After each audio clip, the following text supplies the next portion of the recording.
ஸ்ரீமதே ராமானுஜாய நமக. இன்னைக்கிருந்து தினம் ஒரு பாசுரமாக திருப்பாவை 30 பாசுரம் கற்றுக்கலாமா? தினம் ஒரு பாசுரம். இந்த நாலாயிர திவ்ய பிரபந்தத்துக்கு மகுடமாக அமைவது தனியன் அப்படின்னு சொல்லுவாங்க. குருமார்கள்லாம் ஒவ்வொரு பாசுரத்துக்கும் ஒவ்வொரு தனியன் அப்படி எழுதி வச்சுருக்காங்க. நம்ம ஒவ்வொரு பாசுரம் சேவிக்கும் போதும் ஃபஸ்ட்டில் என்ன சொல்லணும் அப்படின்னா, ஸ்ரீ எம்பெருமானார் திருவடிகளே சாதித்தருளாய் அப்படின்னு சொல்லணும். ஏன் அப்படி சொல்லணும் அப்படின்னா, எம்பெருமானார் நமக்கு உத்தரவு போடணும் இந்த பாசுரங்கள் சொல்கிறதுக்கு. அவரிடம் நம்ம மரியாதையாக அந்த உத்தரவு கேட்டுட்டு நம்ம அந்த பாசுரத்தை ஆரம்பிக்கணும். அதுக்காகத்தான் இந்த மாதிரி சொல்கிறாங்க. அந்த தனியன் நம்ம கற்றுப்போம். முதல்ல இந்த சேனலை முதல்ல பார்க்குறவங்க சப்ஸ்கிரைப் பண்ணிக்கோங்க. அப்படியே பெல்லைக்கான அப்படி ஒரு தட்டி விட்டுருங்க. லைக் பண்ணுங்கள். உங்கள் ஃப்ரெண்ட்ஸுக்கெல்லாம் கற்றுக்கலாம், நான் கற்றுக்கிறேன் நீயும் கற்றுக்கோ அப்படின்னு சொல்லி உங்கள் ஃப்ரெண்ட்ஸுக்கெல்லாம் ஷேர் பண்ணி விடுங்க. இது ரொம்ப ரொம்ப முக்கியம். கீதையில் கிருஷ்ண பரமாத்மா சொன்ன மாதிரி, உனக்கு தெரிந்ததை நீ நம்ம வச்சுக்கிடக்கூடாது, நீ 4 பேருக்கு எடுத்து சொல்லணும் அப்படின்னு இந்த ஆன்மீக விஷயத்தில் சொல்லியிருக்காங்க. அதனால் என்னமோ அந்த கிருஷ்ணரோட அனுகிரகத்தில் எனக்கு தெரிந்ததை உங்களுக்கு கற்றுத்தரேன். இப்போ அந்த தனியனை பார்ப்போம். தனியன் நான் மெதுவாக சொல்கிறேன்.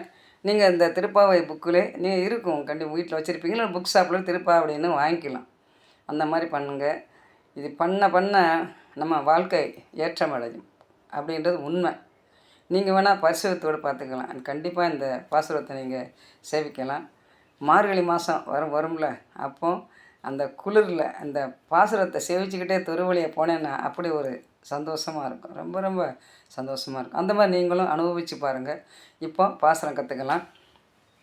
ஃபஸ்ட்டில் தனியன் சொல்லலாம்.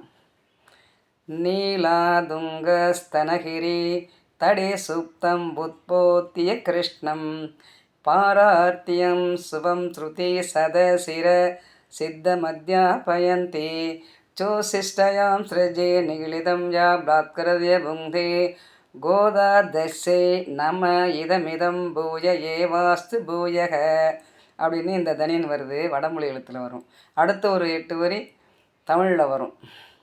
அன்னவயல் புதுவை ஆண்டாள் அரங்கற்கு பண்டு திருப்பாவை பல்வதியம் இன்னிசையால் பாடி கொடுத்தார் நற்பாமாலை பூமாலை சூடி கொடுத்தாலே சொல்லு சூடி கொடுத்த சுடற்கொடியே தொல்பாவை பாடி அருளவல்ல பல்வளையாய் நாடினி வேங்கடவர்க்கு என்னை விதி என்ற இம்மாத்தம் நாம் கடவா வண்ணமே நல்கு.